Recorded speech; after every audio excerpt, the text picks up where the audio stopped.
questions is the part for you to ask and start with questions on the talk. Are there any spontaneous ones? Martina? Could you explain a little bit more on the graphics where you correlate the quantity of Arabic words and Greek words? With the read and keep dots? Yes, there was sure. a red dot in Ah yes, I forgot to say that red just means it's less than 5% deviation. So almost the same. Yes, the same amount of words, so that we could speak that the corpus of words connected with one source in Greek is comparable, is nearly the same as the Arabic. So the balanced line would be a diagonal in this diagram, and that it's more or less visible through the red dots. Okay. I also have a question for the next one with the translator. Yes. Because I didn't fully understand what the empty symbols and full symbols. I went a little bit fast through this. In these cases here, in the colored symbols, it means that that this dot comprises all texts by that author. I think this is clear. And a white dot means that there is a text whose translator we do not know, and it is so it is in the same position as in the other graphic. And I just know there was a translator of this text by Aristoteles, but I cannot identify him, and this I'm trying to make transparent, so that you can you can see which dots are actually translators. We know, we can identify, and the others might be one person, and actually, but we still don't know. Okay. Yeah, thanks for the question. Wolfgang. Yeah, about the same graphics and the image before. So what is surprising about this? So we expect it to be one diagonal. We expect it to be probably a little more further apart from the diagonal in the smaller values, just for simple statistical reasons. So what is really a finding here, or does it help you at all identifying candidates for translators? That would be one question. And the other question is about this graphic where you have the parts of speech in Greek and in Arabic, and you see which part of speech is translated into which part of speech. So, of course, this is interesting in itself, and it's possible because this corpus is so well annotated. But again, is there something specific to this corpus? If you compare it to a modern corpora also, is there anything that you can actually learn from it, apart from that you cannot translate languages word by word? Maybe if I will try to say some word about that, because that are questions which we put to ourselves now as well. So thank you for formulating that in a very direct way, because for example, with this diagram we are still not sure what is the finding. We're just having the huge corpus of text which to a great extent is analyzed in the database, and what you can do with the corpus of material is to start counting what is more represented, what is less represented, and after that building the graphics. But whether each of these graphic will be very informative, it is one has to put the question what factors are important for the statistics which we have. For example, we have huge texts which are not really analyzed word for word because they have a very complicated meaning, like this Anira Critica of Artemidor, because we do not know how every particular term was translated. It's difficult stuff. And we have Aristoteles, where each word was analyzed already in the antiquity. So there are different texts where we have different lexical tools. For example, for Aristoteles, we have wonderful glossaries for both Greek and Arabic texts, which we integrated in the database. For some other sources, the glossaries are not so, how to say it, are not exhaustive. Sometimes there are lacunae there, and because of that, what we have here in terms of statistics, that there are some sources where we can count this relation between Greek and Arabic words more definitely, and some which are deviating because of factors which are not always purely lexicological or philological. So this graphics needs further elaboration for us, for me, for example. Torsten is working on the forms of how to present this huge corpus of lexicological entries which we have, but we are now trying to count the information which we have in some modes which are not always so informative, but we're trying to develop this in that way. What is new that we can see here some statistics, and how to analyze the statistics. We're still thinking about that. And so yes, your second question was about the parts of speech.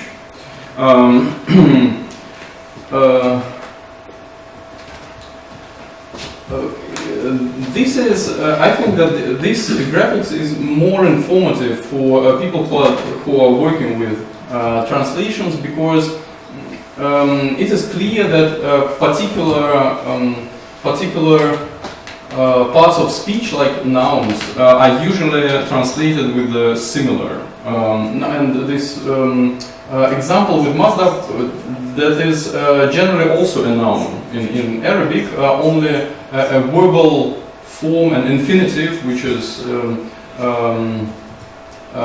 plays the role of the noun. So there are cases where one could understand why technically it goes like that. But if you see cases where a verb is translated with the use of some particles, that is interesting for people who have to do with the translations, because that shows the development of the translation language. And one of my colleagues thinks that the particles, the small elements which are added by in the translations, are the most interesting elements, in fact, because they show the conjunctions between the elements. So here one could, I think, get more information than in the other graphics, but in general I must admit that we are in the process of building this visualization system, because our first stage was just to collect information together, to put it in form of a searchable database, and now we are thinking how to present it. Probably not very clear answer on both of your questions, but I tried. Yeah. Yeah, it's actually directly to this. You have these one-to-one matches, but actually it used to be sentences, just sentences. So could you then jump to the place where a verb transforms into a particle? Because I would just say Try it. how's that going? Could we get to the examples? Just keep it. Yeah, okay. Yeah. So Okay, okay, it's- so yes, I'm not Yeah, always sure. but it's again the one-to-one match. Where's my sentence? Where's the context? It is on the cards. Yeah. We are not always we haven't put everything to the in this form of this table, but maybe sorry, we will get something more. No, but if there is no context in the table itself, then we get it still on the file cards, which are still in the database. There are something like 80,000 file cards which we integrated in the from the old project, and not all of them are in form of all the texts which are in the database. And once you have that information, you will also do the relation to the full text Perseus database. Yes, I have. In some cases, we have connection to Perseus. Yeah. Then we can search for single words in Perseus, which works quite nice. And we have also linked For Arabic also was it? linked the sources when we I think so. in the cases where we found something. Yeah. Yeah, So for example, sometimes it doesn't work. Sometimes, but at least now it works. And for Greek it works perfectly. In fact. And then you can go to the Little Scott lexicon and look further. But the name, maybe it was not your question, but maybe I would like to mention that. Now we are in contact with Gregory Crane, who is very interested in the Arabic translations of the Greek text now, and he has put quite an amount of Arabic text in internet without respecting any copyright, but that's okay. And we are now thinking how to connect. Here we don't have the reference at this point by Galen, but in those cases where we have, and in most cases we have reference, then it is not so difficult to connect the singular words with the context in the text. But we are still in process of negotiation with Gregory Crane. He's generally for that, but we don't know the technical instruments how to realize this.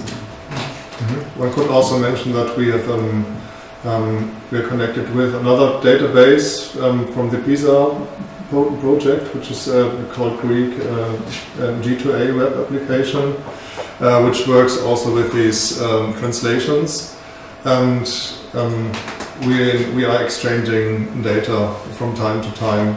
So we work with an XML data exchange, and they get some grammatical information from us, and we receive the lemmatization and can include them in our database. So we have that's the project. Here it is. Yeah. I think. So we so the database actually now receives a second layer of data. We have the historical layer from the file cards, which are still being transcribed in the progress, and we have maybe sometimes it does not work. But it's maybe bad connection to Italy today. Yes, but it has to do with PISA and not. Maybe, yeah. Mm-hmm. Yeah, okay. Yeah, and so we are receiving data from other projects as well, which is quite helpful because imported data is sometimes very valuable, well researched, and as you have seen, we have many file cards which have not yet been transcribed. So this, if we get data which is ready for the researcher. This helps us a lot. There are more questions. We start here. You mentioned the challenges integrating a third language, the Syriac language, to elaborate this point. Like how will the database change? The problem for integrating a third language will be on the data modeling level.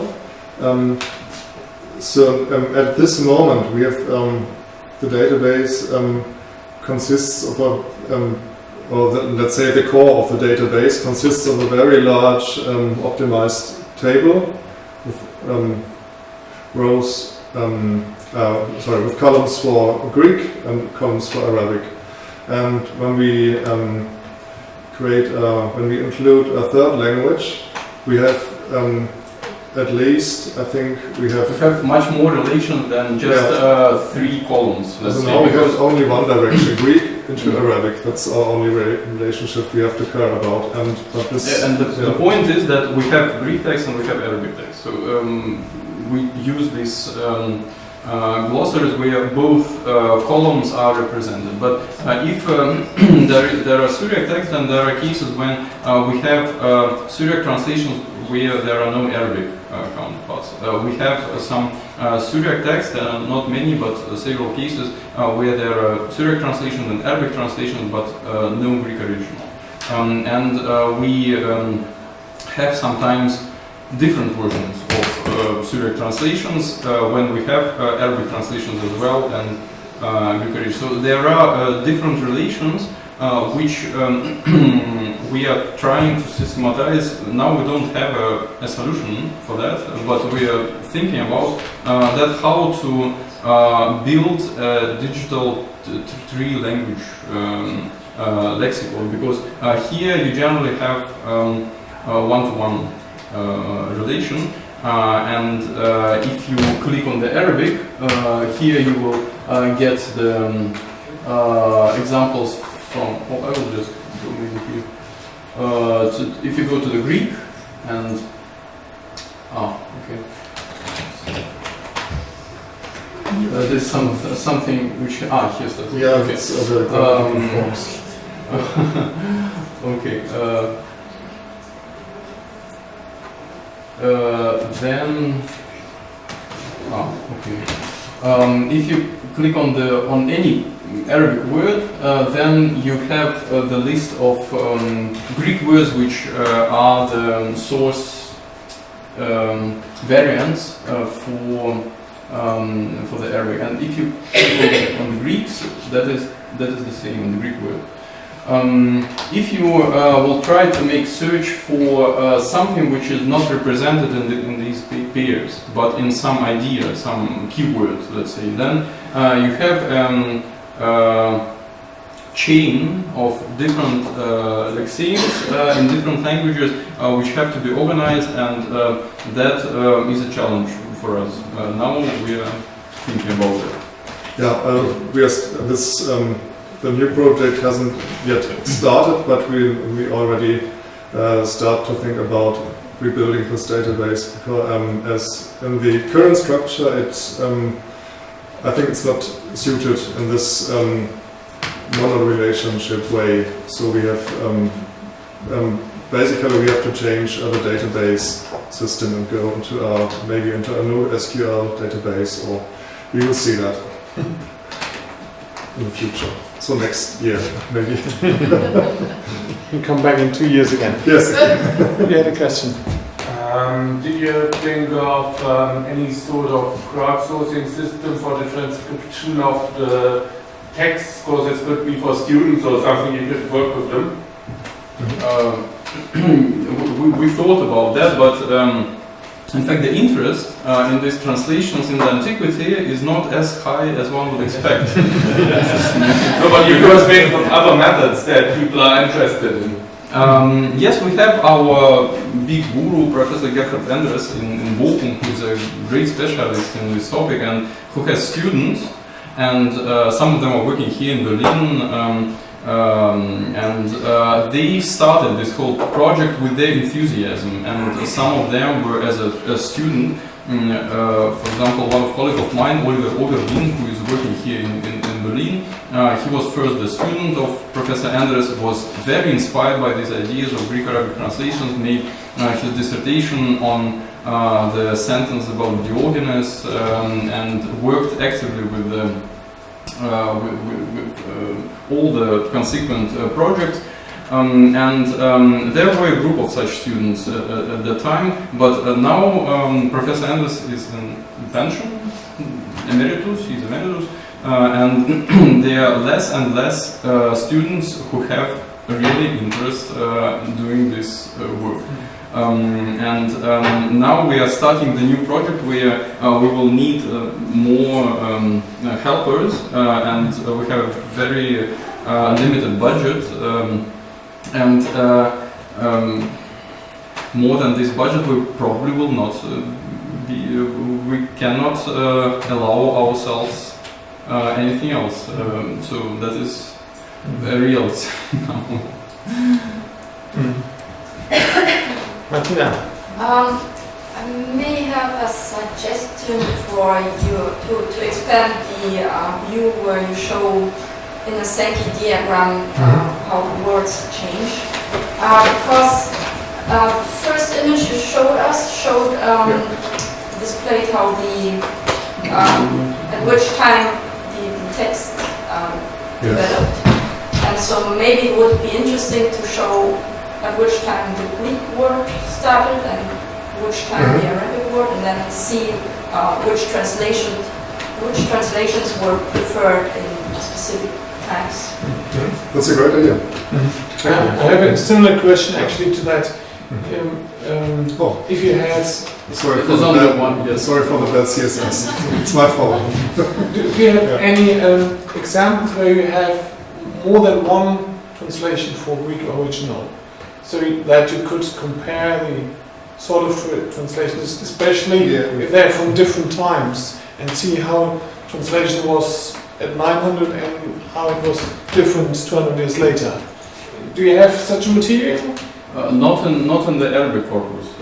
There we have usually only one translation, but when we include the Syriac translations, then we have different versions of different times. When, for example, the logical works of Aristotle were translated several times, and two, sometimes even three versions are still preserved, and we will include them. Then we have the problem of organizing these materials in terms of if we have different Syriac versions, but only one Arabic translation, how to compare them. And with Greek text. That is again the question of presentation the materials with when we are speaking not about two relations of two, but different relations. Any more questions? This is what I was going to do with that, to show some better Sankey diagram. But it is everything on this 5. Maybe you get one of the Sankey diagrams with 70 arms. So let's go to this Anthropos again. Oh, that was a wrong Anthropos, sorry. For that. So, do you also have a project which starts not only implementing the data and the technology, but also dedicating and visualizations and examining them, integrating them in a more, so to say, not in a random case, but a more systematic case? Do you have plans for that?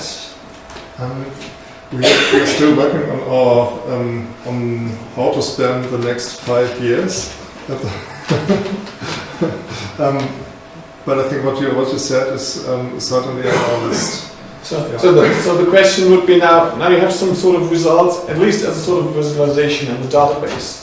So instead of going in and putting more data and more, but starting now collect the results and what do you gain from that? Yeah.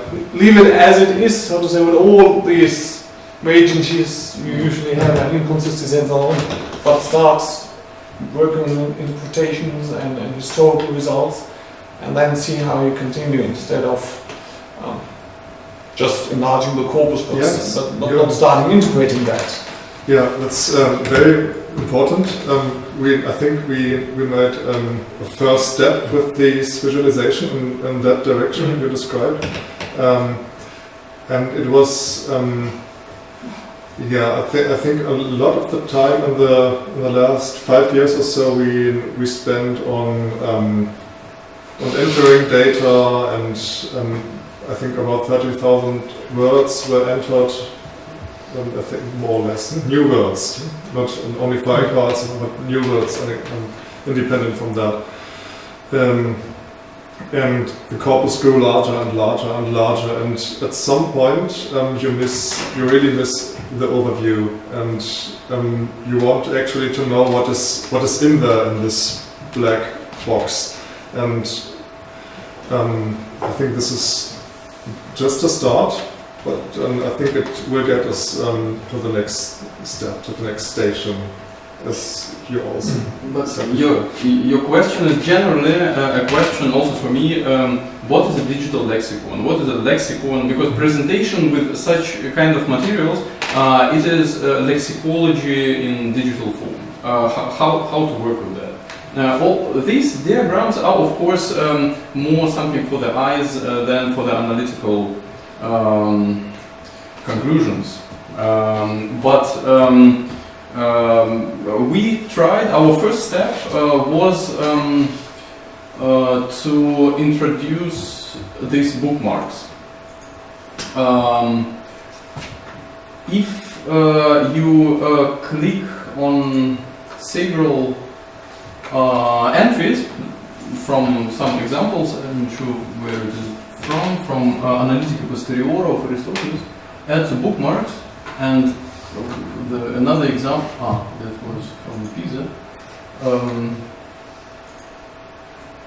and another one, so, and then you go to the bookmarks, then there is a possibility to have different examples which you are interested in. For example, from some reason you are interested in these two cases of translation of the word anthropos in this particular word. Then you may export bookmarks in a form which would be very similar to how we consider the form of a lexical entry in a normal printed lexicon. We thought that maybe the first interest of the scholars would be to have these materials in some form which would be similar to normal classical lexical entries, and that was our first step. But that is, of course, working with particular examples which are segmented, which are selected from the whole corpus. But if at some point there was the question how to present the whole corpus, what is it all about, and that is the yes, okay, that you can make it Greek, Arabic, and as text. Yes? Just try it. Okay. Let's see what happens. Nothing. Nothing? No. No. That should open. Okay. So I see. Yes. I could just speichern. Abbrechen. So you can open it. if I just do it that. Okay. So what we have here